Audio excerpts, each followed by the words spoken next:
Hey guys, and welcome back. Once again, I am sorry for the delays in getting these episodes out to you. Just things keep coming up, and I just run out of time. So, very sorry about things not coming out as quickly as they once used to. I'm hoping to be able to get back to a schedule like I was before, although calling it a schedule would assume that I had one in the first place. So, welcome back. We hopefully will be finishing up Chapter 7 today. Maybe not in this particular episode you're watching now. Depends on how I decide to cut things up when I sit down to start editing. So the first thing you might notice is the diamond blocks are gone. And you might recall that I said, well, I can't get rid of this. All I have are some stone picks. Well, it turns out I forgot that I actually had a couple iron ones left over here, so I broke them down and put them back in our chest over here. Yeah, open. Thank you. So, I wanted to start off with this by saying thank you to everyone who left suggestions on what to do with all this diamond we've got. And the general consensus is make tools. And I gotta say, I am with you 100% on that one. Semi-disappointed we didn't go for the armor, but that's okay. The main reason I wanted it was because I'd never had diamond armor before in this game.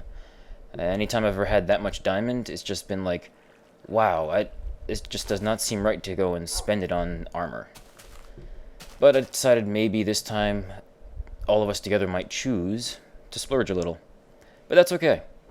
We will definitely have plenty of tools to last us for quite a while, and as many of you pointed out, we have enough iron to make plenty of armor to last us probably through the end of eternity or whatever. So, where we left off last time, we had just finished our arrow factory and bone factory, the 2-in-1. And this time we are going to go ahead and make a feather factory from all the nasty zombies we found way back in... Oh geez, what chapter was that? Well, I'm going to say 5, maybe 6. You guys can tell how long it's been since I've actually had time to sit down and play Minecraft. Oh, and something else I wanted to point out to that end, to just kind of prove I have not had much time to play. You can see I've only recorded about 4 hours since 1.5 came out. I imagine many of you have been playing probably 10-20 times that. So, I think without any further delays, I'm going to go ahead and head down into the cave, set some things up, get some supplies ready to go, and I will meet you guys at the entrance to that zombie spawner. Okay guys, here we are, back at the zombie spawner dungeon that we found earlier. And this time, I think what I want to do is construct a slightly different design for our factory. Now to start off, I wanted to point out that some of you might recognize this design if any of you out there are also viewers of Goods LP and have been watching his 404 challenge. This is going to be more or less the exact same factory that he set up at the very beginning of his attempt at the 404 challenge, with, ironically, a zombie spawner as well. I very much liked the style of it, and I think it is worth repeating. So, in this case, we actually want... No, actually, we don't want the floor. But... Yes, where was I? Yes, Good's design, which was actually based on a design that he borrowed from one of his friends that is on his SMP server. What was it? The gyms, I guess it was. So, basically what we need to do is compact this thing down into a 5x5 area.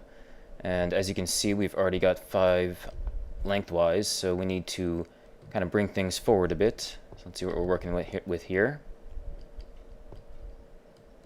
7. Okay, that should be easy enough. I guess I didn't need to break those down after all. And I'm going to go ahead and knock that out, because we need to actually construct the wall all the way up. The original idea for the 5x5 room has to do with water flow, which I will be getting into as soon as we are ready to actually start laying down water. And this, I will go ahead and let you guys know right now, is actually a drowning trap of sorts. Well, I guess not of sorts, it is a drowning trap. And it actually works out pretty well in my opinion. So that's why I wanted to give it a shot.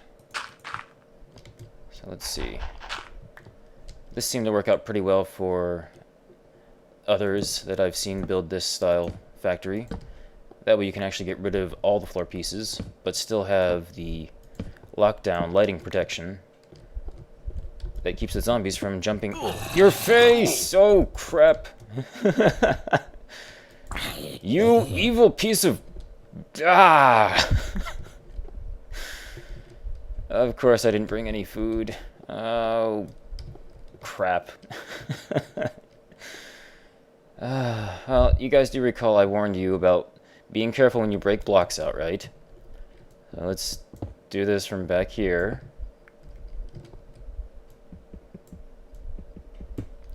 Okay. Alright. So, now we need to kind of define the corner that we want to use here. I am actually not sure if I want to heal myself yet. I think I can get away with just the 2 hearts for now, so we'll see. If not, it'll be an interesting test to see if our bed is officially our spawn point again. Or, not again, but now. So let's see. Where does this corner come out? In the wall. Okay. Then I think we want to make a little bit of room out here. Hey, look. Iron. Quite a bit of iron. Wow. To think we missed so much. Okay, I'm going to push this wall back a little bit, and I'll rejoin you guys in a second. Okay, there we go.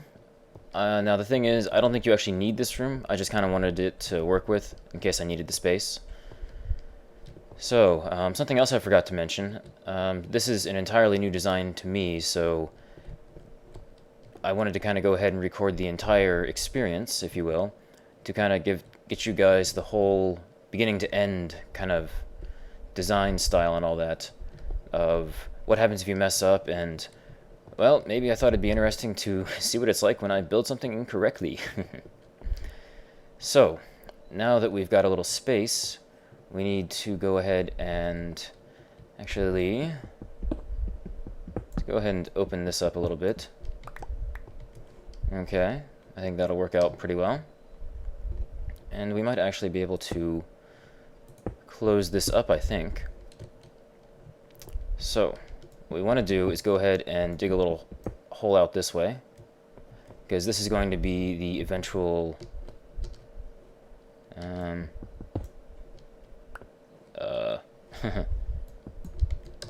where did I put that hole? Okay. Yeah. Okay.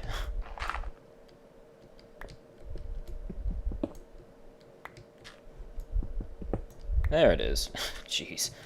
That should not have been so difficult to find. Okay, well, I guess it's good I did make all this space. So, as you guys know, when I create my eventual water flow, I like to have the 8 pieces, or the 8 blocks, so that way I don't have to worry about standing in the water to grab up the items. So what I'm going to go ahead and do here is make a channel that is 8 blocks long. Let's see, what do we got? 1 inside, 1 under the wall, so that's 2. 3, 4, 5, 6, 7, 8. Perfect. And since I just happen to have some water on me, let's give that a try.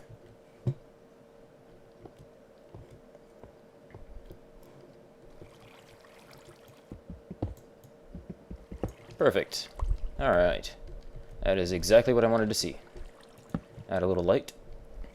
Okay. And refill my bucket. Alright, good. And actually, I think what I want to do is move this hole over a little bit again. So yes, you see, this is what happens when you've never done it before.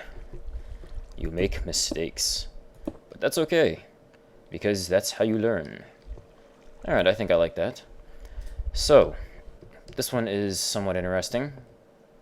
Basically, it is a drowning trap, but it also takes advantage of the same I don't know, I don't want to say physics, but the same principles as the mob elevators, if you guys have never seen that. Basically what the mob elevator is you've got water held up by signs or ladders or something holding up water, and when a mob hits water, its inclination is to always jump up and swim to the top of it, you know, so they don't drown. But what happens if you cap the top of the water, so that way what they swim up into ends up being the death of them? How about that? So, we get this set up here, and we set up our 2-block tall little hole that we're going to fill with 2 source blocks of water, and which is perfectly the height of a zombie, so when he gets up in there, insta-death. Well, not insta-death, but insta-drowning, which leads to maybe 10 seconds later he's dead. And the way it's going to work is when he dies, his feathers are going to drop right down here into our little channel, and we collect them up right down here. So, you guys may have noticed back at the house I picked up some signs. Well, I made a few more while I was getting things ready to go. So first things first, we need to go ahead and put these up.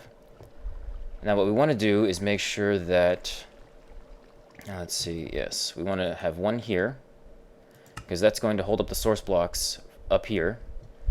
And then also to go ahead and get the effect of the zombies getting into the water and actually jumping up here, we need another source block of water right here in this corner, because eventually they're going to get washed right here.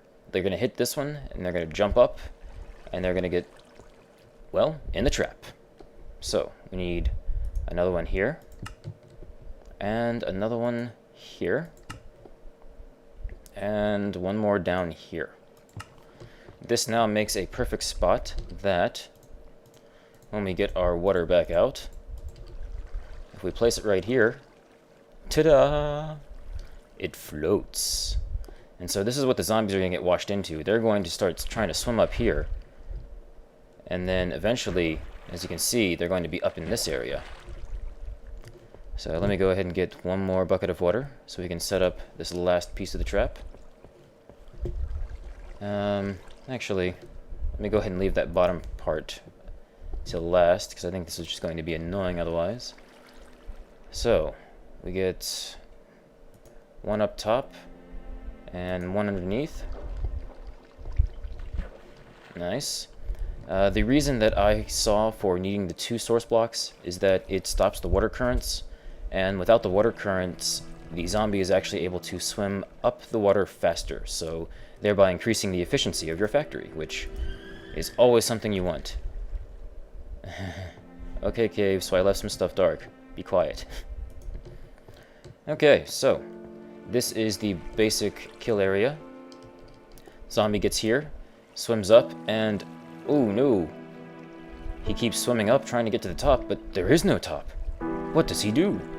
Well, as you can see, my bubble's ticking away. He drowns. But how do we get him to this particular area?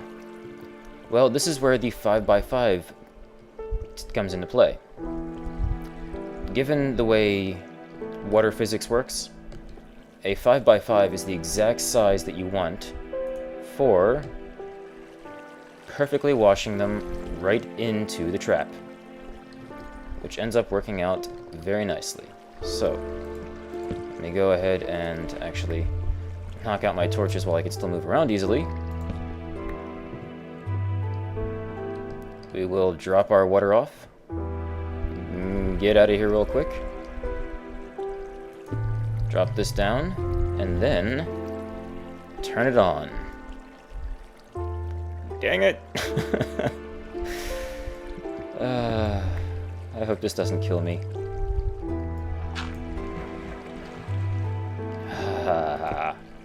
Instant gratification. I love it. Alright. So, you can see the stuff washes out nicely as we saw earlier. And now if we wait just a second, we should, just a second music, I'd rather just hear the zombie. Okay. There we go. Perfect. And you can hear the lovely sounds. Ah, and there's our first customer. Or, that'd be victim. And here come the feathers. Nice. Apparently a bug in 1.5, but actually turns out to be quite handy. Items actually move through water a lot faster than they used to, so it's good you don't have to wait so long anymore. And there we go. One very simple drowning trap. Bam. So yes, we now have 3 feathers to start with. You're doing nicely on that one.